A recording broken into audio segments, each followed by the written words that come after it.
Okay, so welcome again. I'm just going to ask our panelists one by one just to give us a quick blurb on your background and your involvement, particularly in additions and renovations. So, Anthony, if you would like to start.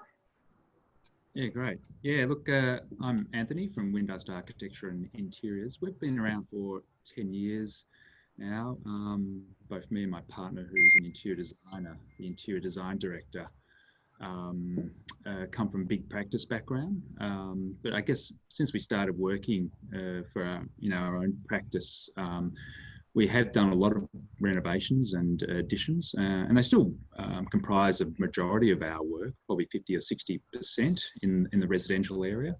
I guess if you include other sectors as well, probably 70 or 80 fit outs and so on and so forth. But yeah, so we're heavily involved in it. We concentrate on the typically in inner city sites, kind of unlocking kind of heritage issues and town planning and so on. So they're normally kind of tough little sites, but they provide a challenge, and that's why our clients come to us, because of that kind of problem solving ability that we have. That's us. Perfect. And Jason. Yeah, so Jason from Beyond Build. We've been around 3 years or so. We're a team of 15 carpenters, apprentices, foremans. We generally have 4 to 5 projects going at once. Most of our market the past 3 years have been that sort of high-end renovations, alts, ads, extensions. We have recently sort of tapping into a new build sort of duplex market, but yeah, it's kind of our specialty.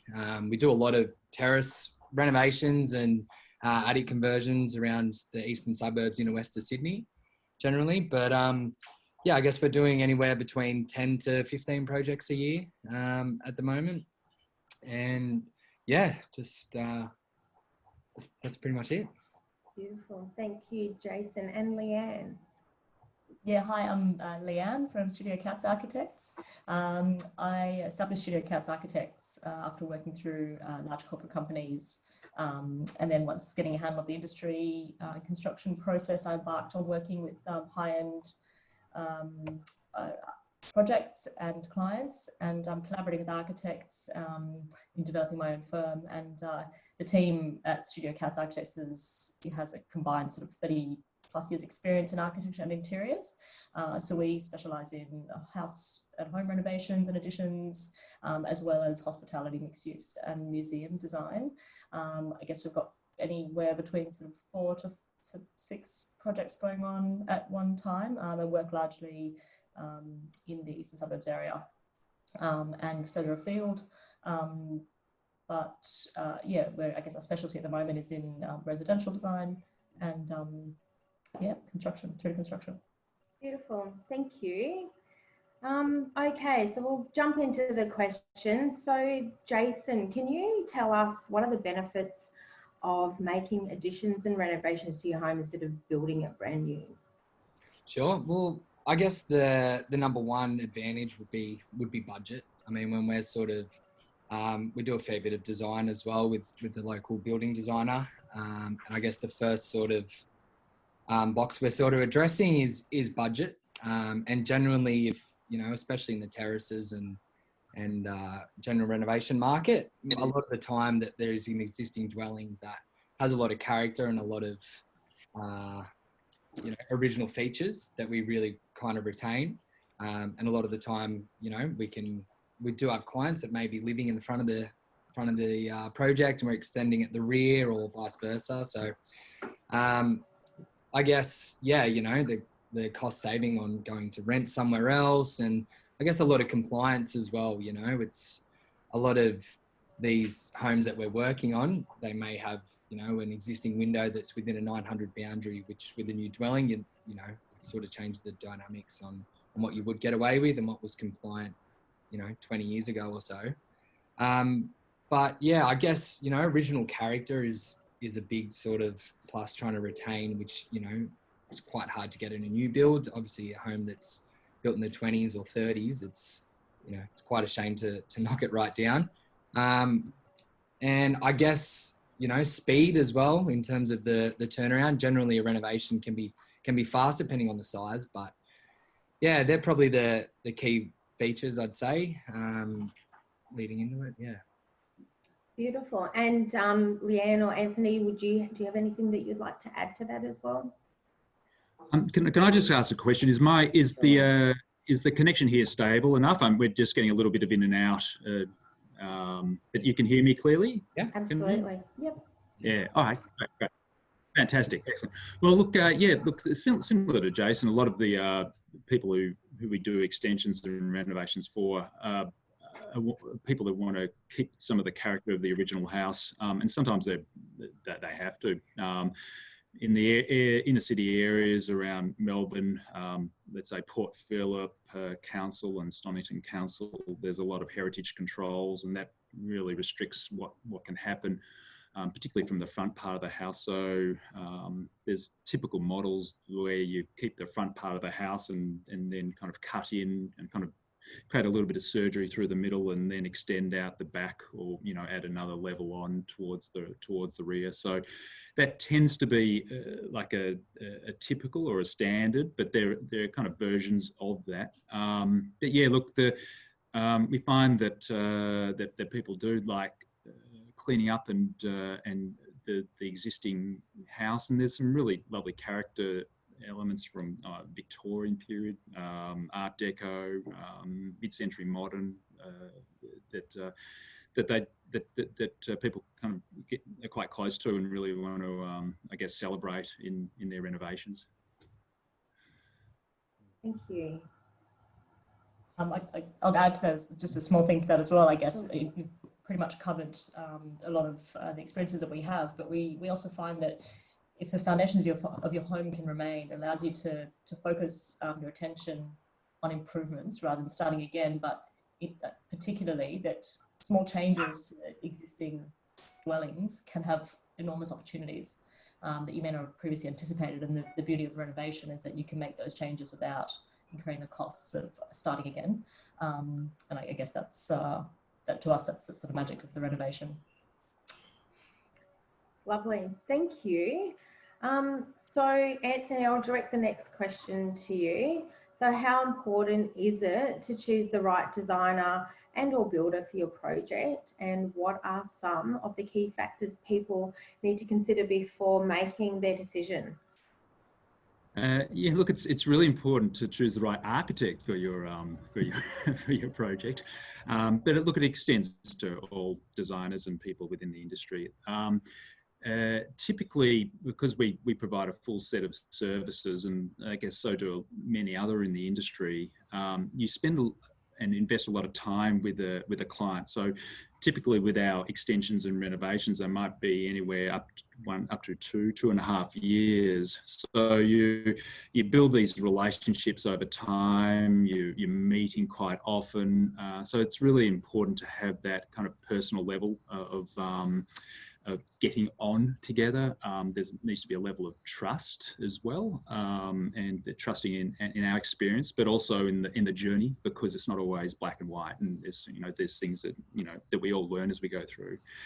And a key kind of element to that, I think, is the kind of listening, being able to listen and have empathy with the client. And not just going, okay, well, for this project, I don't care what you think. I'm just going to do the Weathertex weather group on it, and that's it. There's that kind of listening and then eliciting from that, I guess the design drivers. So yeah, it's really important to have a good relationship and with the client. Beautiful, thank you, Jason? Anthony. Yeah, Leanne, Jason. Anthony, I think you've sort of hit the mark in terms of a client and architect relationship being so important. It's almost like a long marriage, and trust and communication is essential. I think also looking for an architect that extends your thinking and provides alternatives that you may not have considered. And it gives you, I guess this will give you a greater level of confidence that the final decisions that you come to in your renovation are suitable and have been well tested. And to that ilk, I think an architect that questions your needs and is curious about how you live provides you a good set of examples or good opportunities to grow your home and your livelihood and experience in your home. I'll just chime in. You guys, obviously covered all bases, but I do personally, we feel the sooner that you can engage a builder as part of the design as well, and everyone working as a team between architect, builder, and client, everyone just sort of bouncing off each other. It can be quite beneficial, especially if we've got any influence on the design in budget purposes, and speaking with the engineer. And a lot of the time, we've got plans that come to us with DA approval, and even sometimes construction certificates granted, and there's not really that much change to shift things around. And it's good to really use all areas, I guess. And when you find a team that works well together and they're experienced in the home you're trying to create and build, I think it goes a long way. Beautiful, thank you. So Leanne, I'll direct the next question to you. So what are the most common ways to add value to your property when it comes to additions, renovations, with granny flats, or an extra bedroom, for example? Yep. I think when I was, I think in terms of this question, there's two ways to approach it. We're in a very different time to what we were. And I think that this COVID-19 world has changed the way we live, and also our approach to flexibility within home design. And a need to accommodate a whole range of new functions that previously were not essential to us.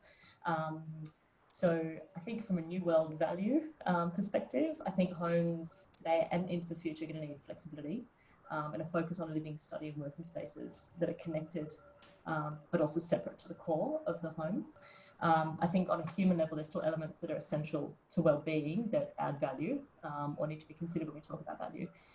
That includes connection to the outdoors, surrounding natural environment, introduction of natural light into the home and ventilation, and a flow of space to make everyday living easier and more pleasurable.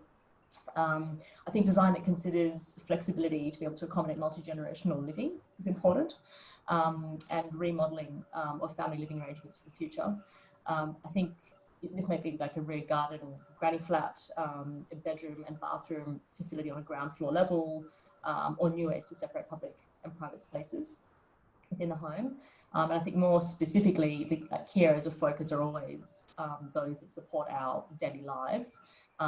They include, opening up of spaces, reorganizing spaces, but also upgrades to essential amenities, kitchens, bathrooms, joinery, storage, and also considering sustainable energy and design in the home. I think all add value.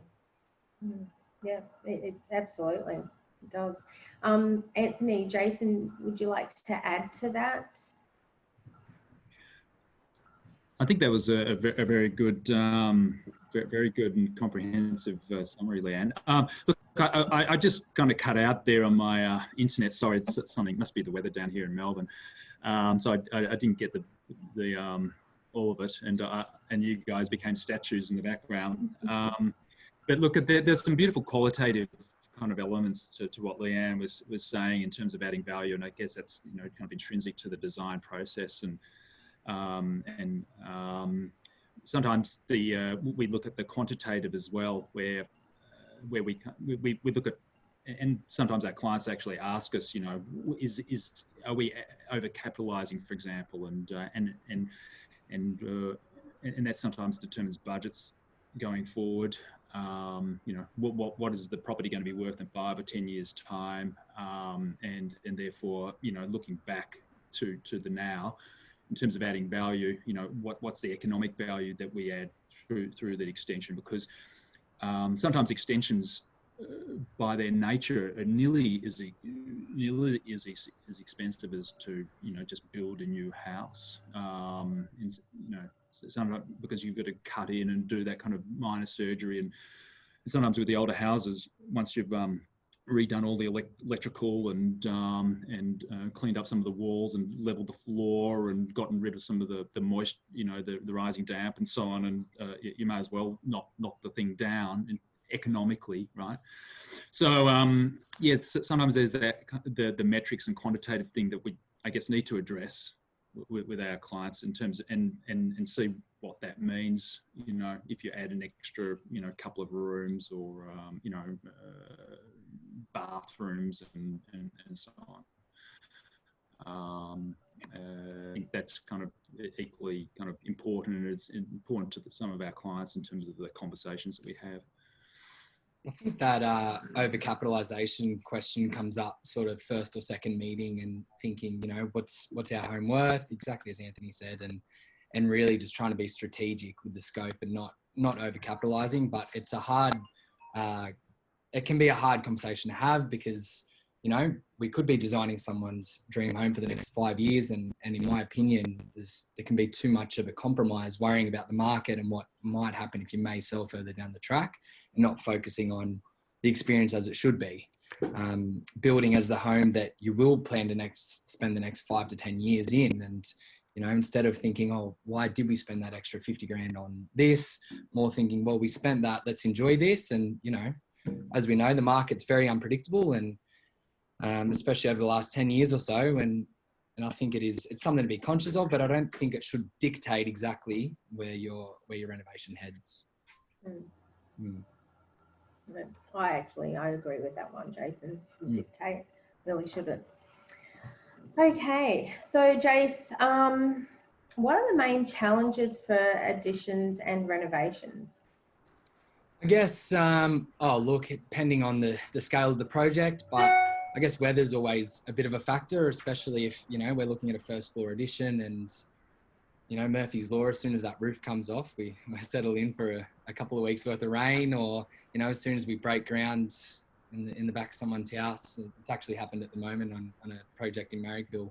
Been trying to pour concrete over the last sort of 2 weeks, and we just keep sort of get hammered in, and the footings are caving in. So, I mean, that's sort of one thing which is a little bit, you know, unpredictable. But I guess the other conversation that comes up quite early is unforeseen issues. You know, really, until you're pulling off plasterboard on the existing walls, you really don't know what the frame's doing. You don't know what structural components are there. You don't know what, you know, the house is potentially sitting on in terms of foundations.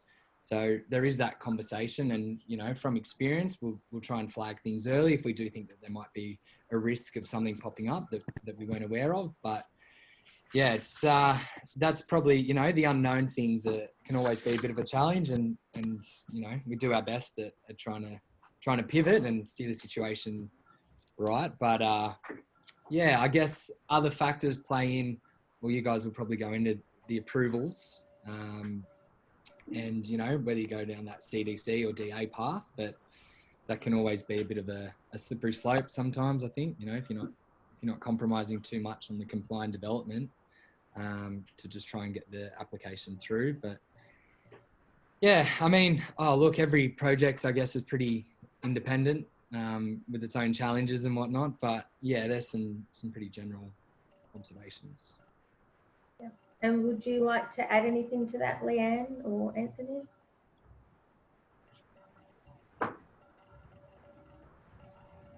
No? I'll go then. Yeah, look, I guess following up on what Jason was saying, yeah, I guess once some of the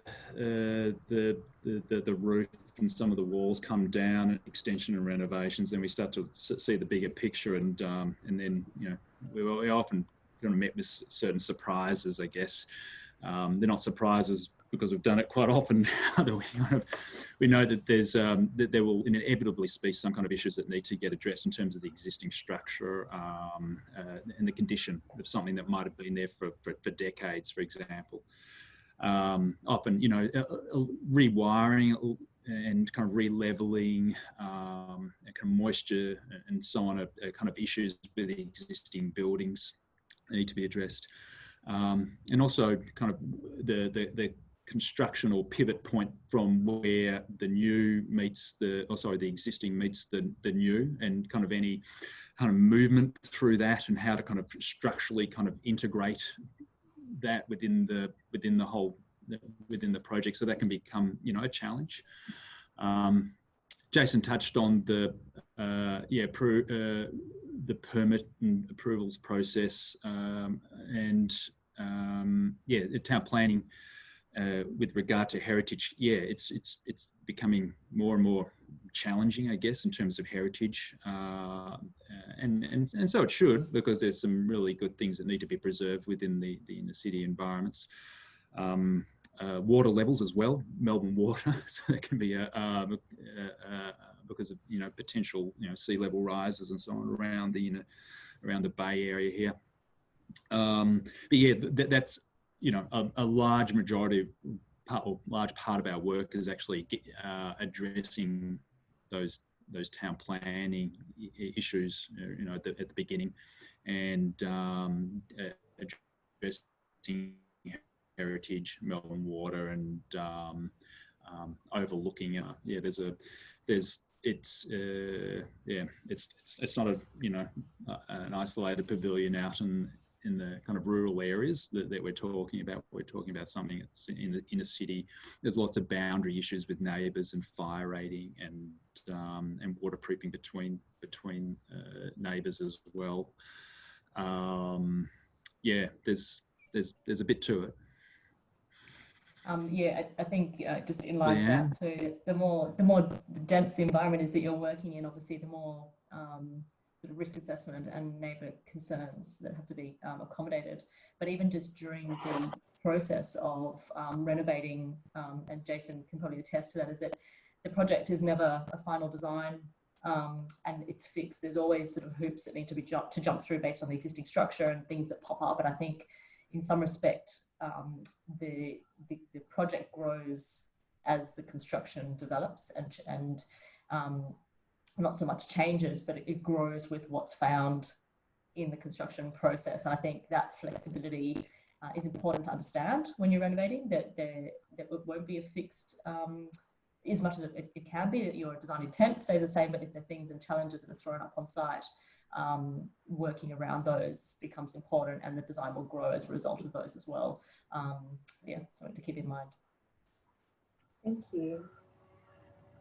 Okay, so Leanne, are there any misconceptions in the market about designing and building additions and renovations? I think we've tried to think about a few for this. I think we touched on authority approvals, but I think even relatively small projects often require authority approvals, particularly the more dense the environment is and the more impact there is on view sharing and environmental factors, neighbours, etc. But I think engaging the right professionals to assist you to navigate these requirements and which is the best path to approach is essential. I think that's number one.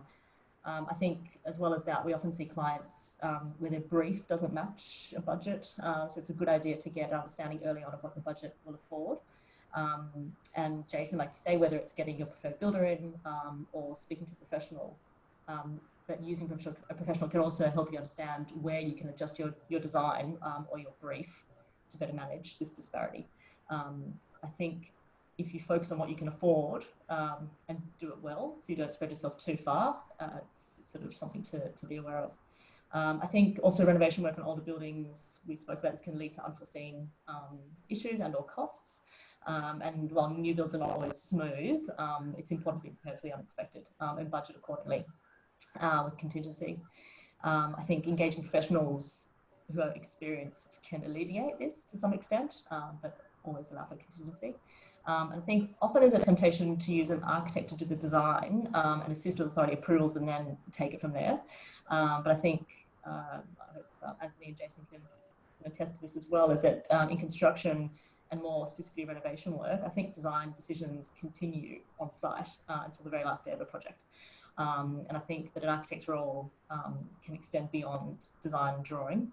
And I guess they're the one who has a grasp of the entire project to help you make those decisions. And often decisions on site seem to create an obstacle to prevent you from achieving your original design intent.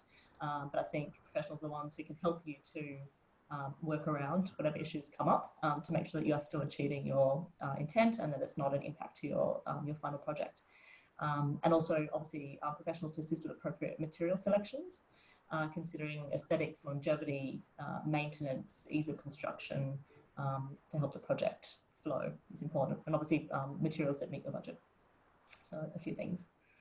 I think Leanne hit the nail on the head in terms of, you know, designing to a budget. I guess a pretty big misconception is holding your cards close to your chest when it comes to how much you want to spend on your project. You know, the more transparency there is early days with the architect and the builder, I guess the biggest misconception would be, I don't want to tell you my budget because that's what you'll charge. You know, like it's a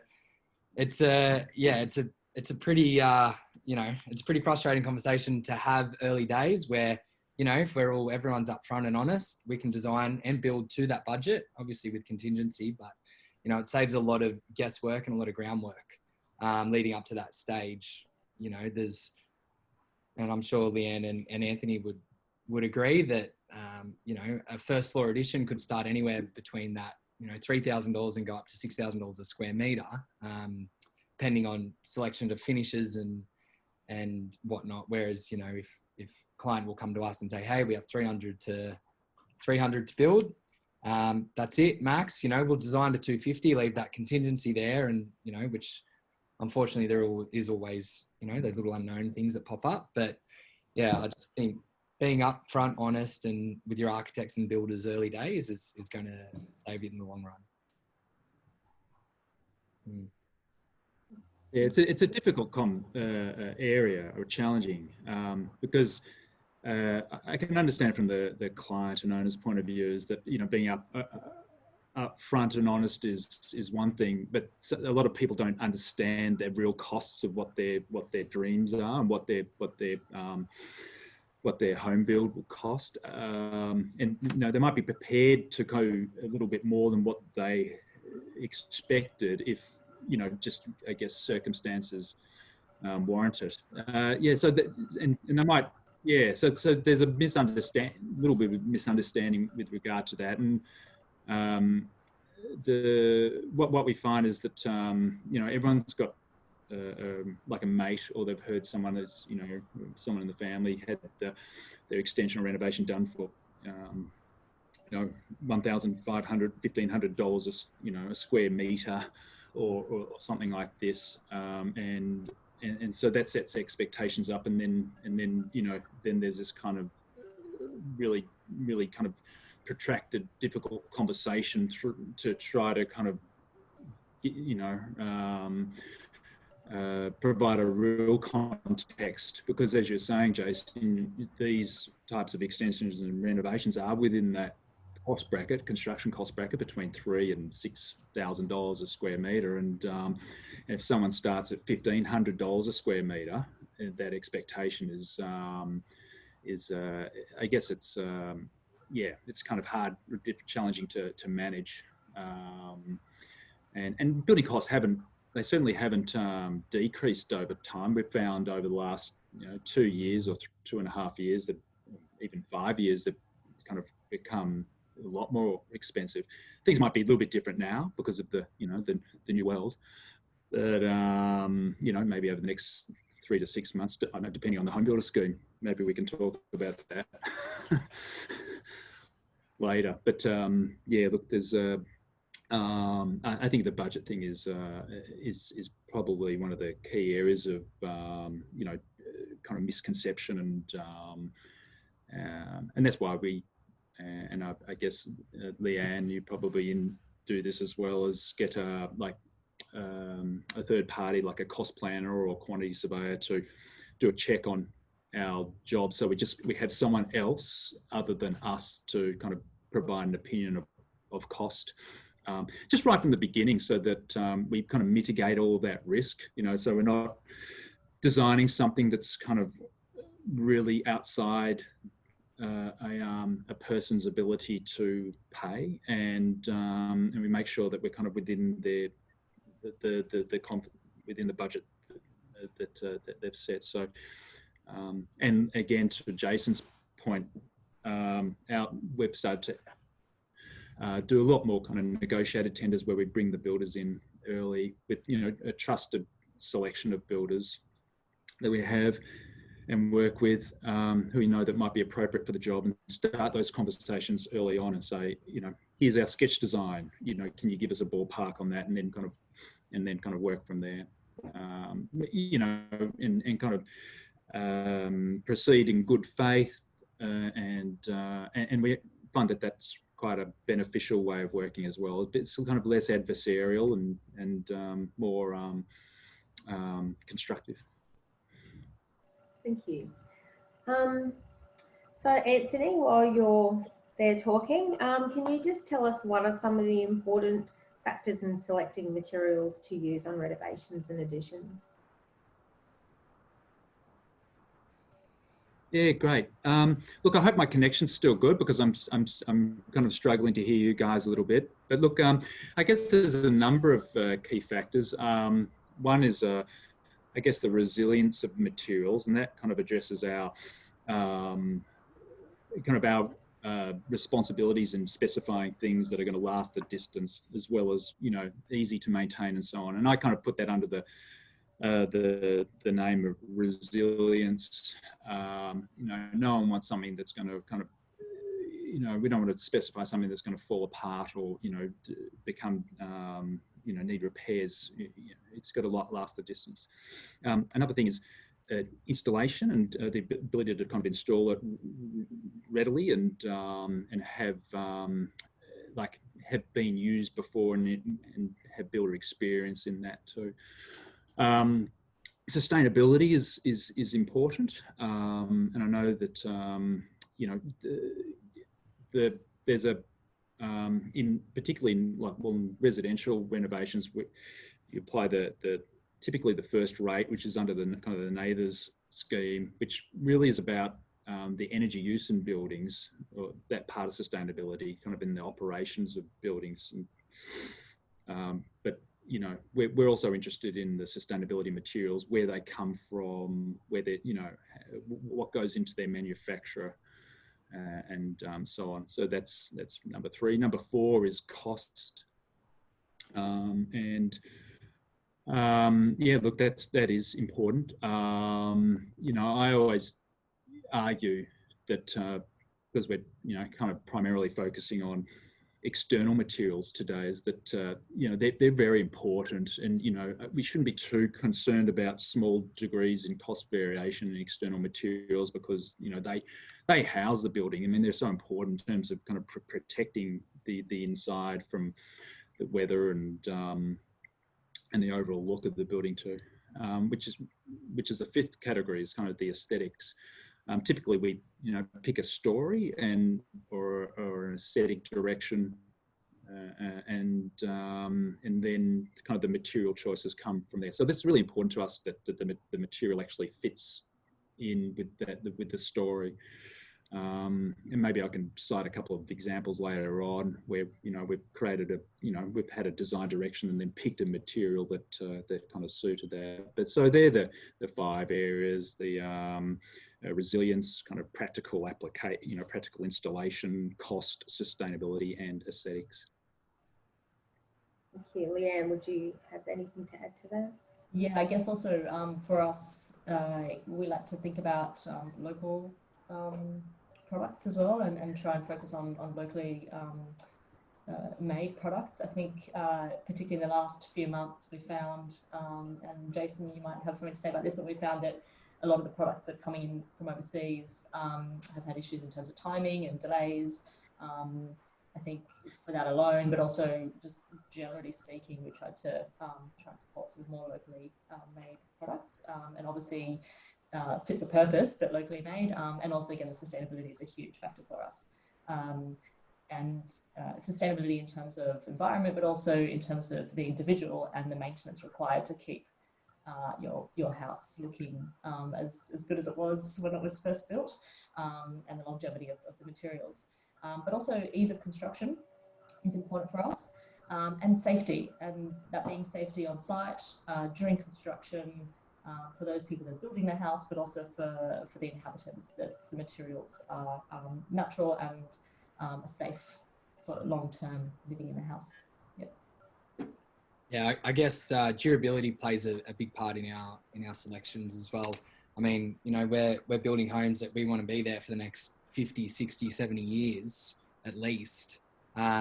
Whereas, you know, going, especially on the external cladding and finishes and whatnot, as Anthony and both Leanne have touched on, it's something you don't really want to pull back on. You want, you know, it's housing every bit of internal, you know, finish of the house. It's especially being external is just exposed to all elements. So it's, you know, especially when you're close to the coast or whatnot, you just really got to be pretty selective. And, you know, you don't want to be, most of our clients don't want to be out there, you know, touching up and painting their house every 12 months, every 2 years, or especially some natural timber products that, you know, that plays a big selection. Some do love it and they don't mind it, but majority of the time we're feeling that maintenance free for a lot of our clients is sort of that path that they're trying to be guided on. Definitely. Yeah, I understand that. We get a lot of questions about, you know, maintenance free, or how often do I have to maintain my cladding and paint. So totally understand that one. I guess, and sorry, just add to that too, timeless too. I think materials that you choose need to be timeless. I think if they're going to date from an aesthetic perspective as well, you'd rather select something that's got a longer lifespan in that regard. Yeah, most definitely. So Jason, how important is selecting sustainable products for you and your customers? Oh, look, especially in the last few years, we've definitely, more people are more aware and the education's starting to get out there, and a lot of our clients are wanting to know what's going into the materials in their home, where it's made, where it's grown, where, you know, if it's coming in from overseas, if it's, you know, that sustainability is a big part. And especially for us, you know, we're doing everything we can. We're on the right path to become a more sustainable building company. But I think, you know, those questions are getting asked more and more these days with the more information out there. Everything's super accessible, and yeah, a lot of clients are wanting to know where this timber's sourced from, and, you know, where this cladding is coming from, and they're asking those questions where, I mean, you know, 3-4 years ago, I'm not sure that those questions were being asked as much as they are now. So I think sustainability plays a big part, you know, especially for our guys on site as well. You know, the ease of installation and safety and everything as well is definitely high up there on the priority list. Yeah. And Leanne or Anthony, would you like to add to that as well? Yeah, I was just going to say that we're quite focused on the whole concept of sustainability from a carbon neutral perspective. I mean, it wasn't very long ago that we had devastating bushfires that sort of brought this into attention, and it's something that we really strive to do, is to choose the right products that help us to achieve that. And I think also sustainability generally in construction is cheaper in the longer term, and so there's a double benefit to the end user. Yep. Jason, Anthony, we just had a question come in from Luke. So he just wanted to know, are customers tending to pay more for sustainable products? Yeah, I think it just needs to be explained, but absolutely, you know, if there's a like for like and one's sourced unethically and you know, one's sourced, well, let's say from recycled materials and you know, it's a, you know, a marginal difference, then absolutely we're finding clients are happy to pay for that for their own peace of mind, and, you know, they can be proud that they chose a sustainable product over a competitor that may not be as sustainable. So I think it needs to be explained. Don't get me wrong. If you just put, you know, sort of 2 samples down, you say this one's cheaper, then, you know, I think majority of people are going to go towards that path. But if the conversation's had and you're aware and you're educated on where the material's been sourced, then yeah, absolutely. Thanks. Anthony, would you like to add? Yeah, look, I think for us and what we see out there is it comes back to those 5 factors that we were talking about before, and weighing all of those up. You know, often cost does come down to it, and trying to, you know, at the if all other factors are equal, like Jason was saying, if there's a conversation to be had around it, and that conversation needs to happen early. in the piece to kind of bring people on board and to then kind of reinforce it during the course of the design and development of projects. I mean, look, it's yeah, I mean, I think as designers and architects, we lead in this area, and look, some of our clients are, you know, are more informed than us, in fact, but that's rarely the case. It's more us kind of introducing these ideas to them and explaining it, because, you know, if, you know, sometimes, you know, if you get to the you know, the contract signing stage and finding the last bits and decisions with regard to material selection and so on, you know, we just don't want to be totally kind of concentrated on the cost if it's just a small amount. So I guess that's what I'm saying. But yeah, look, I think that it's always a work in progress, and we're all kind of moving in that direction. So we're certainly within our peer group, you know, within the design and architecture industry is really important. I get that, but for us, it's our responsibility is to bring other people on board, and to have those conversations and show why it's important. Beautiful, thank you. So, Anthony, while I've got you there, how long have you been using Weathertex? And in your opinion, tell us the reasons why Weathertex is ideal when making additions and renovations. I thought you might ask me this question. Look, we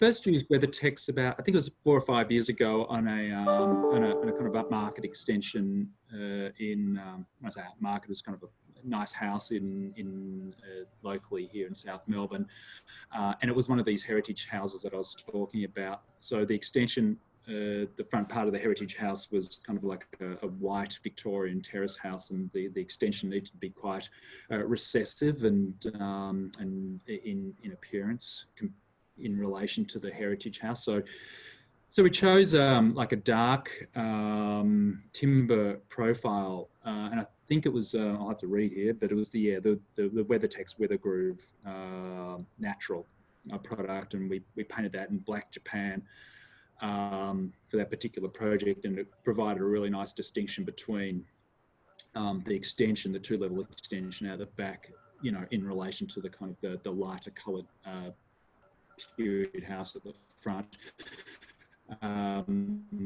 You know, obviously the reason for choosing it kind of was because it met most of those 5 criteria I was talking about before. Resilience, it had a good proven track record.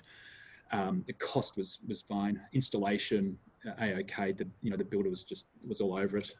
Aesthetics, it looked great, and you know, had the sustainability credentials there, because of all your products, I believe, are you know, sourced from hardwoods in New South Wales, you know, all kind of certified, you know, with the you know, with the green tag and the forestry certifications as well. So that was an easy choice. And then we most recently used Weathertex for a job called the Beehive, which finished at the end of last year. And this was a highly sustainable project that you know, the clients were really interested in that. They had the whole solar farm and heat exchangers, etc. And it was a completely opposite design brief. This was to be kind of lighter and to appear light and bold. And so we chose like a profiled, I'll have to read it again. It's called the Self-Lock Old Colonial, because it had a bit of a 3-dimensional kind of chamfer to it. And there's a self-lock thing. And the builder, you know, away they go. And it was all pre-finished. So we just chose the Surf Mist color bond color. It was all pre-finished. You know, it just came to site and they just, you know, put it up. So yeah, again, it met those 5 criteria that we were talking about. I mean, not all of our projects are obviously Weathertex, but those 2 were good examples of where it kind of the actual product met the criteria in a positive way in all of those criteria. Good to hear. Good to hear. Thank you. Leanne, would you like to add to that? Yeah, I think for us, we used Weathertex on a few projects, and we have just specified it for another. But from sort of farmhouse a few years ago, using the woodsman look, and then now to using a smoother profile. The Weathertex was easy to install. It was sort of light and easy for the builders to work around. One of the projects we've used it on was to clad an upper level, which had access from a roof deck. So getting the product onto site was fairly easy. And I think just the fact that it can be fixed directly without any sort of fancy fixing mechanism really excited the builder.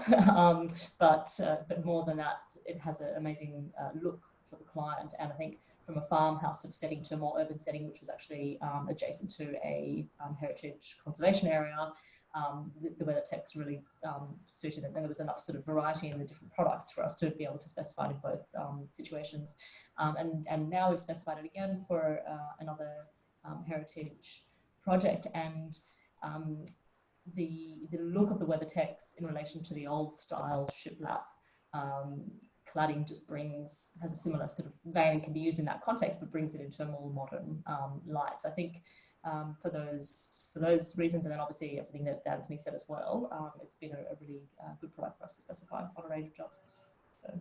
Lovely, thank you. And Jason, of course, you love using Weathertex. Yeah, absolutely. We've, we first used Weathertex a couple of years ago, and, it's more and more so in recent times, but, it's super easy for the guys to install on site. There's minimal risk of inhaling as competitors are. There's a lot of silica dust in the air these days and a lot of products, and, to take that dynamic out for the guys on site, it's, we're a lot more comfortable. There's no guilt there. It's, it's super light, easy to install, easy to finish. It's quite versatile. There's a bunch of different finishes and styles and whatnot. And as Anthony said, paint it Japan black or seal it, and you can really get that, charred hardwood look for a fraction of the price. And it's, that sort of component and extensive range makes it really easy for us to use on site. But yeah, it's being locally sourced and sustainable. You've got that sort of feel good component as well, which is always good. But it's quite easy. It's quite as easy to get, if we run short on a few panels or whatnot, we can usually get it there the next day or possibly the day after. And yeah, it's quite an easy system to use for us on site, which plays a big component. Pass on those cost savings to our clients and sort of win-win-win. Yeah, that's what we like to hear. That's yeah. Lovely, thank you. So we're finished pretty much. No, we've got a couple of questions to go. So just to our audience, if you've got questions, we've got about 10 minutes left to send them in. But Leanne, I do have one question for you. So just given the current economic climate and the recent government grant, and we're all sort of itching to get onto this topic, is there likely to be a greater demand for additions and renovations in Australia? I think this is a complex question. I think the government grant is going to make a big impact in how people approach renovations. But I think more than the current economic climate, I have to say, I think the social experience that we've all had has had a considerable impact on attitude towards renovations and additions, particularly in Australia. I think that we've all spent like an extraordinary amount of time in our homes, and our experience of the spaces within the home has been affected by conflicting priorities, the need for work, homeschooling, exercise, probably more than was ever needed before, if it was ever needed before. I think that flexibility in the homes now need to accommodate a range of new functions and uses that were previously not thought of as being essential. And I think that it's going to be in all of our minds the need to upgrade our environments, and the need to upgrade our environments is going to increase. And I think that not only in a housing environment, I think more globally, I think our experience of the built environment is going to be reinterpreted at all levels, be it from the individual house to urban environments that supplement our living experiences, as well as corporate offices and workspaces. And I think we're all being forced to remodel and rethink our built spaces and how they suit our changing world. And I think that the social dynamic and maybe even family dynamics as a result of the economic climate is going to make a big difference in how people think about renovations. And I expect that the notion of renovation won't be far from the minds of most Australian homeowners across a range of budgets. And obviously that the government stimulus is of assistance in that regard. But I think that's sort of what's going to propel the Australian renovation boom, or hopefully boom, because I think people socially have had to deal with so much that they're now having to relook at the environment that they live in. Yeah, that's sort of our take on where things are going. Lovely. And Anthony, would you like to add to that?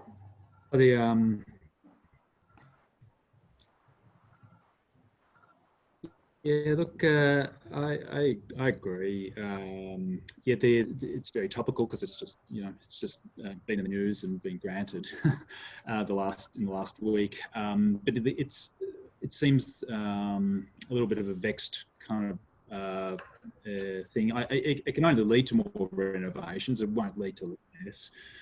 But yeah, like Leanne was saying, there's our relationship to our spaces is probably kind of developed or changed for many people, and how that might play out will be kind of interesting.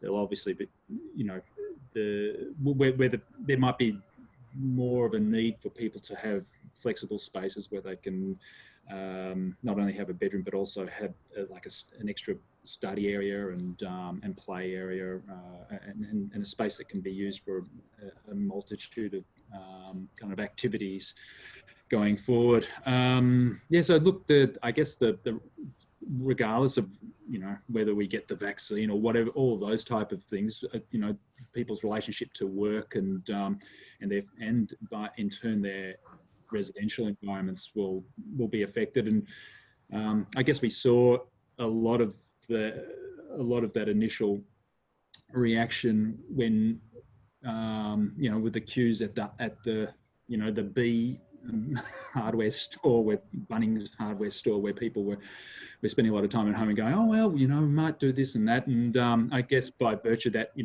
we've received quite a lot of calls in the last couple of weeks for people wanting to do renovations. It's slightly different from the type of interest that we had pre-COVID. In fact, there was a drop off immediately, in March and April, but as soon as May happened, and particularly in the last 2 weeks, we've had a lot more interest in renovations and extensions. Yeah, looking forward, there's hopefully a lot of positive change that comes out of this, and some things that we can adapt or adopt and work with in the future. I think there's probably one out of our group can probably access the home builder grant. There's some limitations and all the rest of it that